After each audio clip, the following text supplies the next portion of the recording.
জোৱানিশা লক্ষীপথাৰ ঔগুৰি গাঁৱত লক্ষীপথাৰ বনাঞ্চলৰ পৰা ওলাই অহা হাতীয়ে কেনেদৰে কঠীয়াবাৰী নষ্ট কৰিছে তাকে আপোনালোকক দেখাবলৈ যত্ন কৰিছোঁ। এইফালে বাঁহগছত ভঙাই আহিছে, এইফালেদি এইফালে কচু গছ।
কলগছ চুচৰাই আনি কঠীয়াতলিত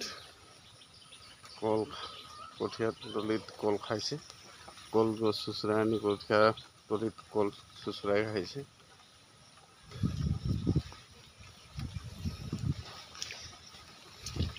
প্ৰায় 7 বিঘামান মাটিৰ কঠীয়া নষ্ট কৰিছে।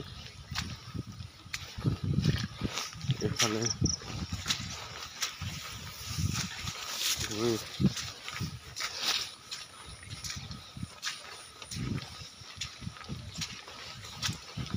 আম গছৰ ডাল ভাঙিছে।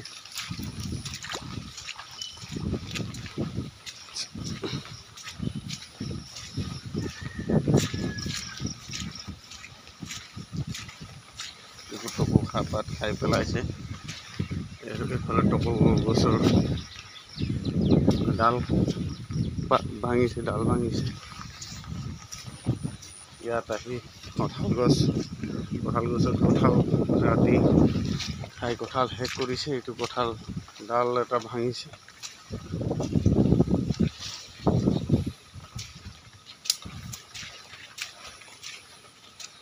নিশা এনেদৰে খাই বৈ গুচি গৈছে।